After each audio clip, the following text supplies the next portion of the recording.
اس سے پہلے فرمایا نا کہ تمام امور اللہ کی طرف لوٹائے جائیں گے، یعنی مرنا بھی حق ہے، مرنے کے بعد پھر حساب کتاب اور میدان معاشر کا برپا ہونا یہ بھی حق ہے، اس کے اندر کسی شک اور شبے کی کوئی گنجائش نہیں ہے۔ اور پھر اللہ کے پاک پیغمبر صلی اللہ تعالی علیہ وسلم جو لوگوں کو اللہ کی توحید کے دعوت دے رہے ہیں، یہ بھی حق ہے۔ وعدن علینا انا کنا فاعلین، فرمایا ہمارے اوپر جو وعدہ ہے ہم اس کو پورا کرنے والے ہیں۔ فرمایا فلا تغرنکم الحیات الدنیا، بس نہ دھوکے میں ڈالے تم کو دنیا کی زندگی۔ آج ہم دیکھتے ہیں کہ جب کوئی دنیا سے رخصت ہوتا ہے ہم اپنے ہاتھوں سے اس کو قبر کے حوالہ کرتے ہیں، تو تھوڑی دیر کے لیے کہتے ہیں فلانا چلا گیا، فلانا مر گیا چلا گیا، رخصت ہو گیا، لیکن تھوڑی دیر کے بعد پھر اس دنیا کی رنگینیوں میں کھو جاتے ہیں اور پھر اس قبر کو، اس موت کو ہم بھول جاتے ہیں۔ کیا ہم سب کے ساتھ، انسانیت کے ساتھ یہی معاملہ نہیں ہے کہ جانے والے جا رہے ہیں اور پیچھے رہنے والوں کو ذرا برابر بھی عبرت حاصل نہیں ہو رہے؟ آج تو حال یہ ہے کہ ادھر دفن کر رہے ہوتے ہیں اور پھر قبر پہ کھڑے ہو کر ہم گپ شپ میں مصروف ہوتے ہیں، بجائے اس کے کہ کچھ پڑھیں، کچھ فکر کریں اور پھر جنازے میں شامل ہوتے ہیں، لیکن اس لیے نہیں شامل ہوتے کہ اس کا حق ادا کرنا ہے، رسم کے طور پہ، دکھاوے کے طور پہ۔ اور یہ دیکھا گیا ہے اگر فرض نماز کے بعد جنازہ ہے تو فرض نماز ادا نہیں کریں گے، باہر جو ہے وہ سرکٹ کے کش لگاتے رہیں گے اور جنازے پہ آ کر کھڑے ہو جائیں گے۔ کیا یہ عبرت کا مقام ہے؟ یعنی کوئی فکر ہے کہ ہم نے بھی مرنا ہے، بلکہ ایک رسم کے طور پہ ہم جنازہ اور کفن دفن بھی کرتے ہیں۔ تو فرمایا اللہ کا وعدہ سچا ہے، اللہ فرماتے ہیں میں اپنے وعدے کو پورا کرنے والا ہوں، حساب کتاب ہوگا، اور یہ دنیا کی زندگی کی رنگینیاں یہ تم کو دھوکے میں نہ ڈال دے، اس آخرت حساب کتاب سے غافل نہ کر دے۔ وَلَا يَغُرَّنَّكُمْ بِاللَّهِ الْغَرُورُ، اور نہ ہی تم کو دھوکہ ڈالے اللہ کے بارے میں دھوکہ باز۔ یہاں 2 دفعہ اس بات کا ذکر ہوا، تغرنکم الحیات الدنیا، تم نہ دھوکے میں پڑ جاؤ اس دنیا کی رنگینیوں کی وجہ سے، اور پھر آگے فرمایا تم کو دھوکے میں نہ ڈال دے اللہ کے بارے میں دھوکہ دینے والا۔ مفسرین نے بڑی خوبصورت بات فرمائی ہے، فرماتے ہیں کہ کچھ لوگ تو اتنے کمزور ہوتے ہیں کہ وہ خود بخود اس دنیا کے عیش و عشرت میں بہت نکلتے ہیں، اور کچھ ذرا مضبوط ہوتے ہیں، کچھ خیال ہوتا ہے تو ان کو دھوکہ دینے والا دھوکہ دے دیتا ہے، یعنی شیطان اور یہ نفس جو ہے۔ فرمایا ان الشیطان لکم عدو، یقیناً شیطان تمہارا دشمن ہے، فاتخذوہ عدوا، تم بھی اس کو اپنا دشمن بنا کے رکھو۔ انما یدعو حزبہ لیکونوا من اصحاب السعیر، انما یقیناً اس کی جماعت تم کو بلاتی ہے تاکہ تم ہو جاؤ جہنم میں جانے والے۔ میرے بھائیوں، اس کائنات میں ہر انسان شیطان کو اپنا دشمن تصور کرتا ہے، مانتا ہے، خواہ وہ مسلم ہے، خواہ وہ کافر ہے، خواہ متقی ہے، خواہ وہ چور اور ڈاکو اور قاتل ہے، خواہ وہ حکمرانی کے منصب پہ قائم ہے اور لوٹ مار کر رہا ہے، لیکن شیطان کو دشمن سمجھتے ہیں۔ لیکن بات وہی ہے جو ایک اللہ والے نے کہی، امام فضیل بن عیاض نے، یہ صوفی بھی تھے، فقیہ بھی تھے، عالم بھی تھے، محدث بھی تھے۔ ایک دفعہ انہوں نے واز فرمایا تو کہا، او کذابو، سب سے بڑے جھوٹو، او مفتریو، جھوٹ گھڑنے والو، بظاہر تو تم شیطان پہ لعنت بھیجتے ہو، شیطان کو اپنا دشمن مانتے ہو، لیکن باطن میں اندر سے تم اس کے ساتھ دوستی کرنے والے ہو۔ آج غور فرمائیں نا، میں بھی کہتا ہوں شیطان میرا دشمن ہے، آپ بھی کہتے ہیں، تمام لوگ کہتے ہیں شیطان ہمارا دشمن ہے، لیکن کام وہ کرتے ہیں جو شیطان کی خوشی والے ہیں۔ مثال کے طور پہ انسان کے انسان ہونے کا تقاضا یہ ہے کہ یہ اللہ حی و قیوم کی پکار کرے، لیکن یہ اللہ حی و قیوم کی پکار نہیں کرتا، یہ اللہ کی مخلوق کی پکار کرتا ہے۔ تو اس سے کس کو خوشی ہوتی ہے؟ شیطان ہی کو تو خوشی ہوتی ہے۔ اور پھر اللہ چاہتے ہیں کہ میرے بندے میرے رسول کی سنتوں اور طریقوں پہ عمل کریں، لیکن ہم اللہ کے رسول کی سنتوں اور طریقوں کو چھوڑ دیتے ہیں، بدعات پہ عمل کرتے ہیں۔ تو بدعات کو اپنانے سے کس کو خوشی ہوتی ہے؟ شیطان ہی کو خوشی ہوتی ہے۔ جب کوئی مر جاتا ہے تو اس کے بعد یہ جمعرات ہے، یہ 10واں ہے، یہ 40واں ہے، یہ سالانہ ہے۔ اور میں نے عرض کیا تھا کہ آج کل تو ایک اور بڑا فراڈ شروع ہو چکا ہے، لوگوں نے قرآن پڑھ کر ذخیرہ کیا ہوا ہے، لاکھوں کی تعداد میں، کروڑوں کی تعداد میں، جتنا جو چاہے ان سے خرید کر لے۔ یہ بسا اوقات لوگ کہتے ہیں جی 50,000 قرآن، وہ جو چٹ دیتے ہیں نا مولوی صاحب کو، 50,000 قرآن، یہ خریدے گئے قرآن ہے۔ انہوں نے یہ بھی کاروبار بنا لیا ہے، کیا یہ پیغمبر کی سنت ہے یا یہ ایک بدعت ہے؟ یہ 10ویں 40ویں اور یہ سب، یہ اور نام بڑی خوشی کے ساتھ، پابندی کے ساتھ قرض لے کر بھی جو ہے۔ اور پھر پیغمبر نے فرمایا کہ وہ نکاح بابرکت ہوتا ہے جس میں کم از کم خرچ کیا جائے، تھوڑے سے تھوڑا خرچ کیا جائے۔ شیطان کہتے ہیں ناک کٹ جائے گی، ذرا وہ میراثیوں کو بھی بناؤ، باجے گانے والوں کو بھی، ڈھول ڈمکے والوں کو بھی، اور پھر خواتین اور مرد سب اکٹھے ہو کر ان کے ارد گرد لڈی ڈالتے ہیں۔ کیا یہ رحمان کی رضا والا کام ہے یا شیطان کی خوشی والا کام ہے؟ میرے بھائیوں، بے شمار ہماری زندگی کے ایسے کام ہیں جو سنت سے ہٹ کر ہوتے ہیں اور بدعات اور رسومات کو ہم اپنا لیتے ہیں۔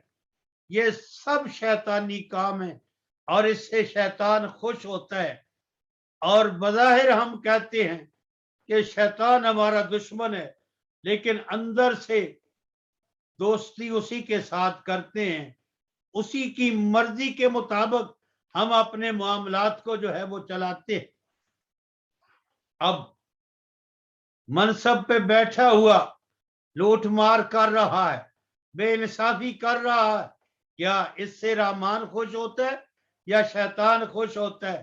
اور وہ سمجھتا ہے کہ میں اچھا کام کر رہا ہوں, کرپشن کر رہا ہوں, رشوت لے رہا ہوں, رشوت دے رہا ہوں, ظلم اور زیادتی کر رہا ہوں. تو فرمایا لوگو شیطان تمہارا دشمن ہے, تم بھی اس کو دشمن سمجھو, اور یہ اور اس کی ذریت, اس کی پارٹی تم کو بلا رہی ہے اس جہنم کی طرف.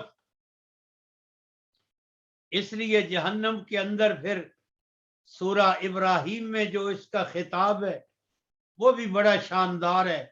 جو جہنم کے اندر جہنمیوں کے سامنے یہ تقریر کرے گا شیطان, کہے گا آج مجھے گالیاں نکالتے ہو, مجھے ملامت کرتے ہو, حالانکہ تمہیں بتلا دیا گیا تھا کہ میں تمہارا دشمن ہوں, میں دھوکے باز ہوں, اور تم نے رب رحمان کی نافرمانی کی اور میری تم نے اطاعت کی ہے. آج میں انکار کرتا ہوں تمہارے ساتھ اپنے تعلقات کا, مجھے نہ کہو کچھ, اپنے نفس کو ملامت کرو, میں نے تو وسوسہ ڈالا, اشارہ کیا, تم خود میرے پیچھے بھاگتے آئے. فرمایا الذین کفروا لہم عذاب شدید, وہ لوگ جنہوں نے کفر کیا ان کے لیے عذاب شدید ہے. کفر کا معنی میں نے عرض کیا تھا ستر الحق کا, حق کو چھپانا, اور آج ہم سبھی حق کو چھپا رہے ہیں. مولوی صاحب بھی اس حال میں بیٹھے ہوتے ہیں جہاں شیطان ناچ رہا ہوتا ہے, گانے بجانے چل رہے ہوتے ہیں, اور مولوی صاحب نے تلاوت کرنی ہوتی ہے, مولوی صاحب نے وہاں درس دینا ہوتا ہے, وہ بھی وہاں موجود ہوتے ہیں, اور پھر حق بات کہتے بھی نہیں. وہ ہمارے ایک ساتھی اور عزیز ہیں, انہوں نے ہاں حق بات کہی تو لوگ کہنے لگے مولوی جی یہ موقع نہیں تھا, ایسی بات آپ یہاں کہتے, یہ خوشی کا موقع تھا. تو مولانا نے فرمایا کیا پھر میں مرنے پہ یہ بات کہتا, آج ہی تو کہنی تھی. وہاں سر سے دوپٹے اتار کر ننگ دھڑن خواتین سامنے ہوتی ہیں, مولوی صاحب خطبہ پڑھیں جی, الیاذ باللہ الیاذ باللہ. تو یہ کفر کا معنی ستر الحق کا, حق کو چھپانا. فرمایا جو حق کو چھپاتے ہیں ان کے لیے عذاب شدید ہے. ہاں جو لوگ ایمان لائے, عمل اچھے کے لیے, ان کے لیے بخشش ہے, ان کے لیے بہت بڑا اللہ کے ہاں اجر ہے. اللہ تعالیٰ سے دعا ہے اللہ تعالیٰ اپنی رحمت کی وسعتوں کے صدقے حق کے ساتھ کھڑا ہونے کی توفیق عطا فرمائے. اللہ تعالیٰ ہر قسم کے باطل بدعات و رسومات سے ہم سب کو بچنے کی توفیق عطا فرمائے. وما توفیقی الا باللہ علیہ توکلت و الیہ. جزاک اللہ خیر, بہت بہت شکریہ مولانا. آج کے درس کے حوالے سے اگر اراکین کے ذہن میں کوئی سوال ہو تو وہ اپنا زوم میں جو ہاتھ کھڑا کرنے کا آپشن ہے اس کو استعمال کرتے ہوئے سوال پوچھ سکتے ہیں. اگر کوئی سوال آتا ہے تو میرے مولانا 2 سوالات ہیں. ابھی آپ نے ذکر کیا کہ رزاق اللہ تعالیٰ رزاق ہے, پوری کائنات کی جتنی بھی مخلوقات ہیں ان کو رزق دینے والی اللہ کی ذات ہے. جی. تو یہ بھی کہا جاتا ہے کہ اللہ تعالیٰ نے تمام مخلوقات کی رزق کی ذمہ داری اپنے اوپر لی ہوئی ہے, لیکن اس کے باوجود ہم دیکھتے ہیں کہ دنیا میں غربت ہے, افلاس ہے, لوگ بھوک سے مر رہے ہیں. تو پھر اس میں تضاد معلوم نہیں ہوتا اس چیز میں؟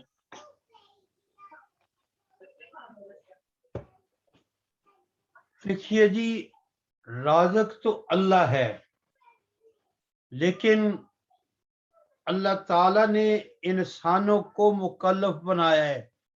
اللہ تعالیٰ نے اس رزق کا ایک یعنی نظام جو ہے وہ، یعنی جو کھاتے پیتے لوگ ہیں ان کے اوپر جو ہے زکوٰۃ کو فرض کیا ہے، صدقہ خیرات کو فرض کیا ہے، اور اس سے پہلے کئی مواقع کے اوپر خلافت راشدہ کے دور میں، سیدنا عمر بن عبدالعزیز کے دور میں کچھ اور بھی اتوار ہوئے ہوں، اس وقت کوئی بھی افلاس اور مسکنت میں نہیں تھا، سب کی ضروریات جو ہے، اور یہ وقت کی حکومت کی رب تعالیٰ نے ذمہ داری لگائی ہے کہ وہ اس رزق کی تقسیم کو جو ہے وہ قائم کریں تاکہ ہر ایک انسان کی ضرورت اس کے دروازے پہ پہنچ۔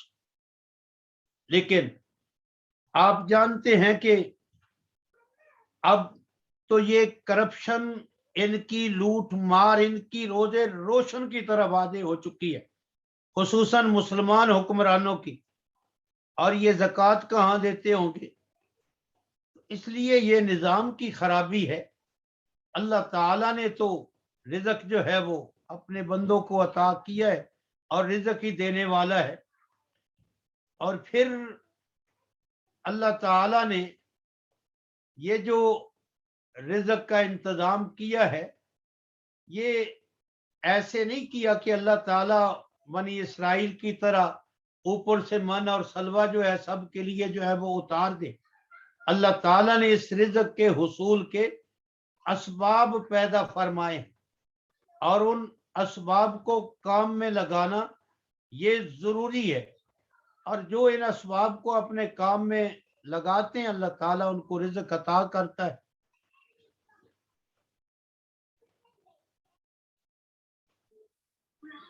جی ٹھیک ہے، بہت شکریہ، جزاک اللہ۔ دوسرا سوال ہے کہ ابھی آپ نے ذکر کیا کہ آیت کا آپ نے حوالہ دیا کہ جب اللہ تعالیٰ ان کو اولاد دے دیتا ہے تو وہ اس کا شکر ادا کرنے کے لیے اللہ کی بجائے وہ جو ان کی ہستیاں ہوتی ہیں آستانوں پر اور ان کے جو ہوتے ہیں جو بھی ان کے یعنی کہ بنے ہوتے ہیں وہاں پر وہ جاتے ہیں اس کا شکریہ ادا کرنے کے لیے، چڑھاوے چڑھانے کے لیے۔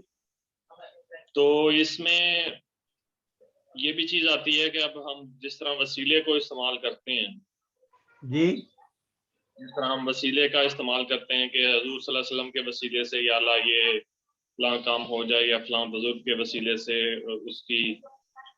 اس سے یہ یعنی کہ اللہ تعالیٰ کی حضور میں دعا قبول ہو جائے، تو اس میں شکریہ یعنی کہ شکریہ کا ایک حصہ تو یعنی کہ وہ جو ہستی ہے اس کا بھی تو وسیلہ بیچ میں آ رہا ہے نا، تو اس کا بھی بیچ میں ایک طرح سے کہیں کہ ایک کچھ نہ کچھ اس کا جز بنتا ہے یا نہیں بنتا، کیونکہ اللہ تعالیٰ جو ہم وسیلے کا تو یعنی کہ واضح ہے کہ ہم استعمال کر سکتے ہیں کسی کا نام لے کر یا ان کو بیچ میں ایک واسطہ بنا کر کہ حضور صلی اللہ علیہ وسلم کے وسیلے سے یا حضور صلی اللہ علیہ وسلم کی امت ہونے کے ناطے یا اللہ تو ہماری بخشش فرما یا ہماری دعائیں قبول فرما۔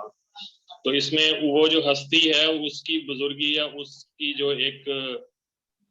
ایک اپنی جو حیثیت ہے تو اس کو بھی تو بیچ میں شامل کر کے شکریہ ادا کیا جا سکتا ہے یا نہیں کیا جا سکتا؟